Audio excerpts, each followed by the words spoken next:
دەبینم خێزانەکان بەگشتی بە کۆمەڵ دێن چی وای کردو لەو گەڕەکان بە خێزانەوە جوانین ماشەڵڵا قۆس خۆتان ئامادە کردەوە بۆ خۆت و بە خێزانت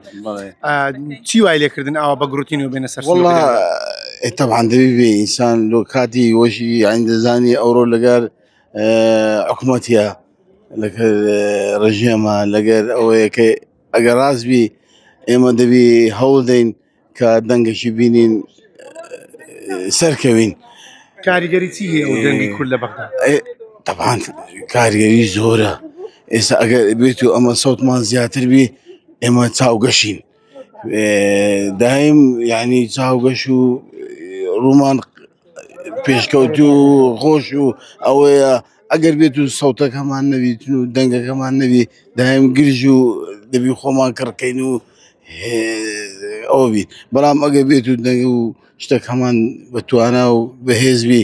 دایم گەش و هەتا ئەوانەی کە لە پەرلەمانن دەنجان هێز و بەقوتن بەڵام ئەوانیش دەبی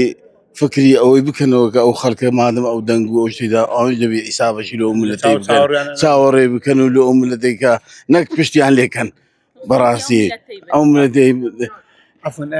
خاتون بزانم قسەی چی تێ جەناب وەڵڵی سم هەیە قسە سپاستان دەکەم دەنگدانەکی خۆش و بەڕێک و پێچی بەڕێوەمان بردو